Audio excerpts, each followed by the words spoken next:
start this composition class with learning, all learning the same phrase, one basic phrase, and then after that I'm going to give each of you instructions for how to take that phrase and play with it to compose your own solo. But we'll all start with the same basic phrase. So it moves this direction, so let's all come here. And come just a little bit towards the mirror too, because it also kind of moves back. Yeah, okay.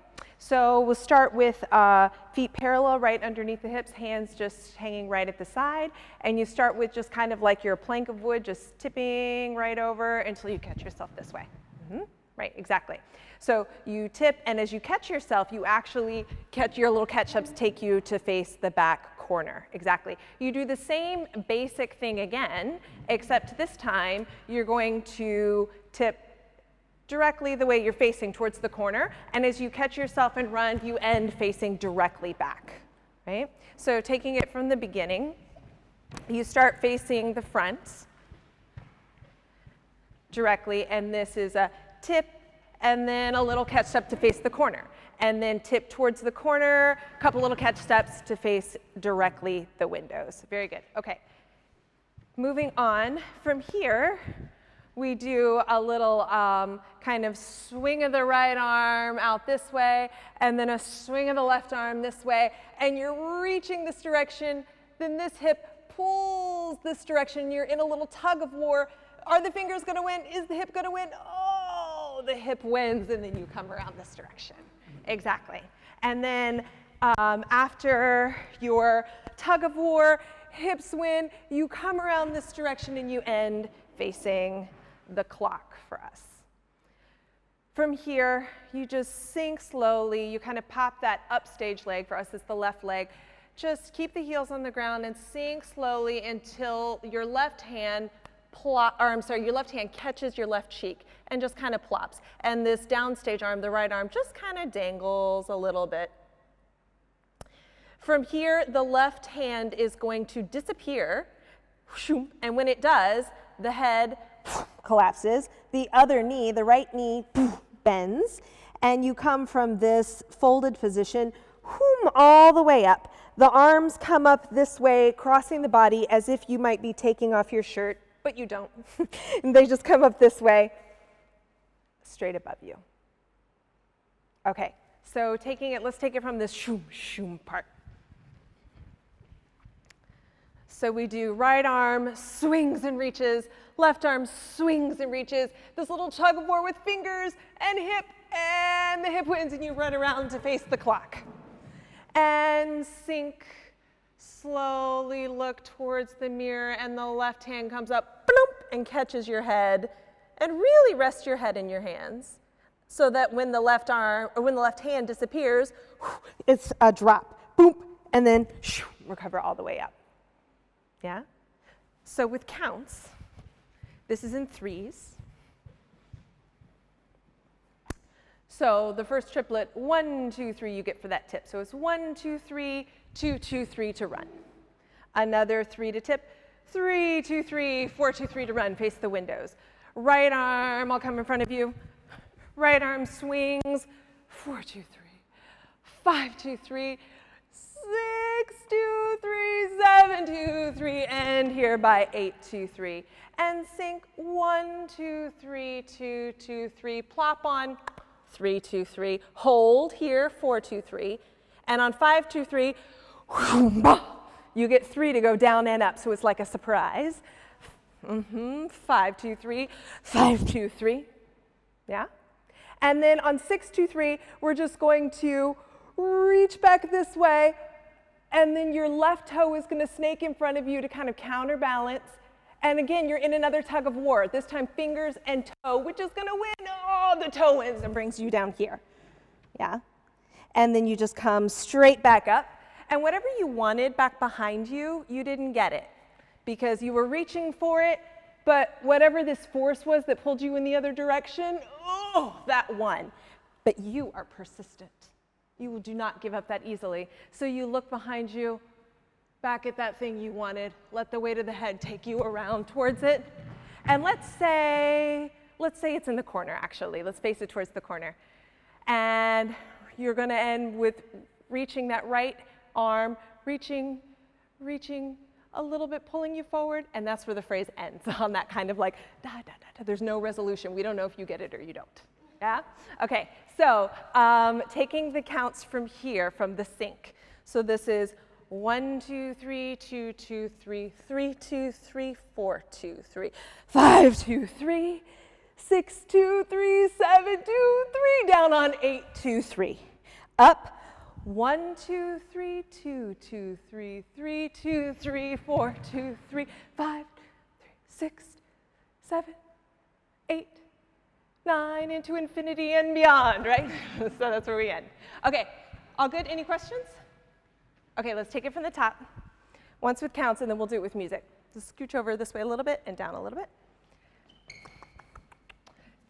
5, 2, 3, 6, 2, 3, 7, and here we go. Tip, 2, 3, 1 to the corner. Tip and run to the windows. Right arm, left arm, tug of war and run, run, run. Sink and a plop, and a hold and a down, up, reach, reach, collapse and up.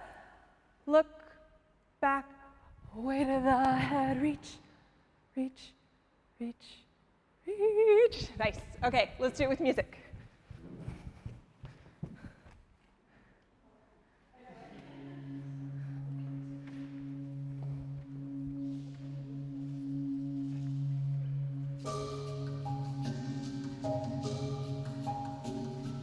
Five, 2, 3, 6, 2, 3, 7, and here we go. Woom-ba-da, bum-bum corner, shoom and bum-bum windows, right arm and left arm, tug of war and run, run, run, sink, sink, flop, hold, and up, reach, reach, boom, and I roll up and head, head takes you around. Great, one more time.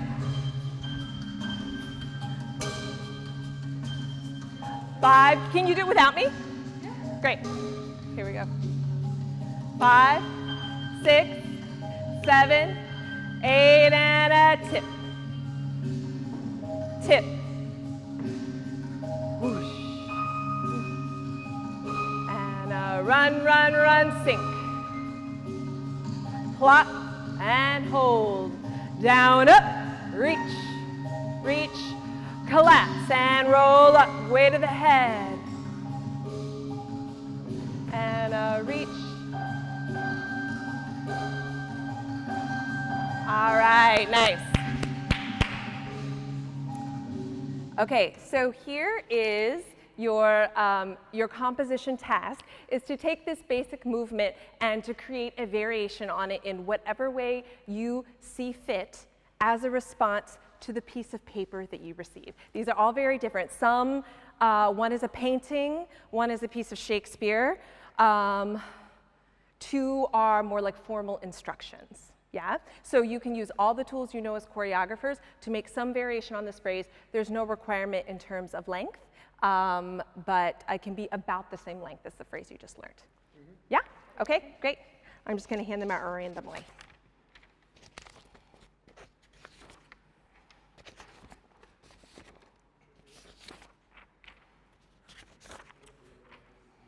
Everybody ready? Okay, great. So here's what I'd love to do is see each solo, and then here, since you're all such smart choreographers in your own right, I'd love to just hear from the group what you noticed in terms of how that choreographer changed the phrase. Just what did you see? And nothing is too obvious, right? So what did you see that they changed the phrase? Then we'll hear from the choreographer and tell us what was on your piece of paper, what was your inspiration, and just a little bit about your motivation. We have about 2 minutes per person to do all of that, so we'll move quickly. And can I have a volunteer to go first? Okay, great. And why don't you say just for the, is it okay for them each to say their name before? Is that okay? Okay, great. So yeah, so for the future generations of UF dancers, could you just say your name and then we'll see the phrase, tell us afterwards what it is. Yeah, great.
you, Zoe. Okay, choreographers, what did you notice? I noticed, especially within the given phrase that we had, your slight subtleties. Like I enjoyed the use of you had this little swooping head moment in the beginning that led you into the directions. And it was just nice to see the breath within your body in the phrase, and also the choice for the ending, kind of going into the floor, but still maintaining the same vocabulary as before. Great, yeah. I'm coming close to you so that the microphone can pick you up. So. Beautiful. Okay, and Lowell, can you tell us about what you were given? Well, I was given this artwork, and something that inspired me was the girl in the artwork, because she's longing and reaching towards the house. So I'm imagining as if there's a house towards the corner, and I'm the girl herself. So I'm pretending that this corner is the house, and I'm just reaching and longing towards something that's way too far away for me to even try to grasp, but I'm still trying to grasp it. And yeah. Yeah, thank you so much. Beautiful. Can we get your name for the camera? Oh, yeah.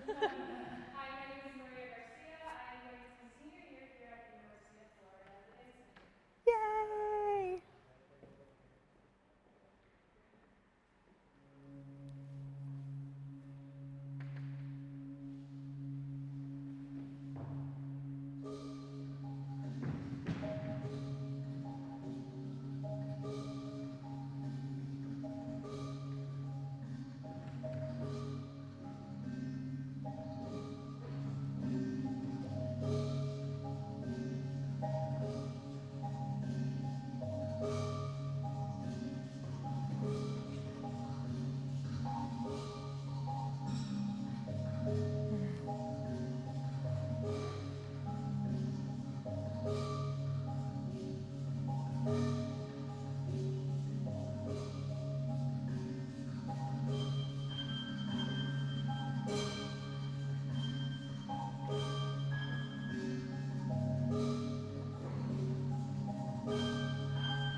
Yeah.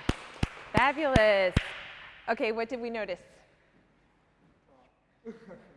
Well, she definitely utilized the block differently than what we used to do, because instead of, she manipulated the phrase differently as if she was sitting on the block, continuing still doing the phrase and movement. So it was really interesting to use the block as well with the choreography I had. Great. Yeah, and Maria, what was on your piece of paper? What was your prompt?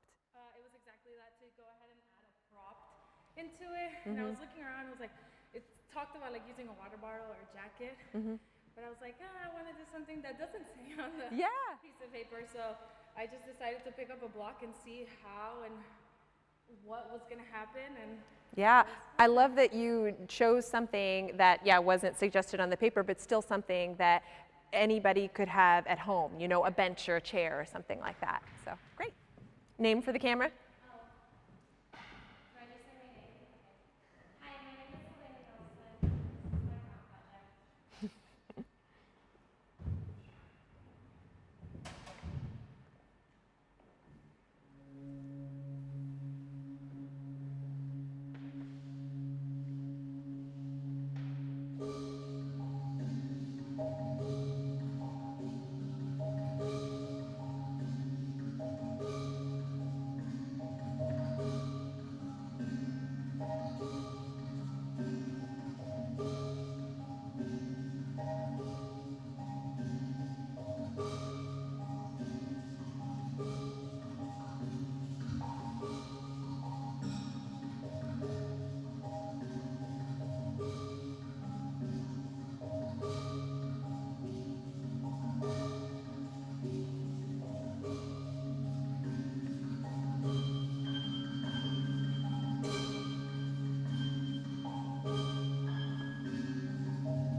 Okay, thanks, Elena. Maria, what did you notice? I noticed she stuck with almost like just 3 moves out of it, and the repetition was really nice to see the differences between the first elongation to the next one, and how each movement flowed differently was really beautiful to watch. Thank you. Okay, Elena, what was your prompt? So my prompt was to take the phrase and label it into 6 different sections, and then I had a 6-sided die, and I would roll it and see what would come up. And sometimes I didn't get to like every number, so that's where the repetition would come in. I would roll the 4 twice or the 2 twice, and so that's how it went. Chance operations, classic postmodern dance composition technique. All right, last but not least.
Okay, Elena, what did you notice?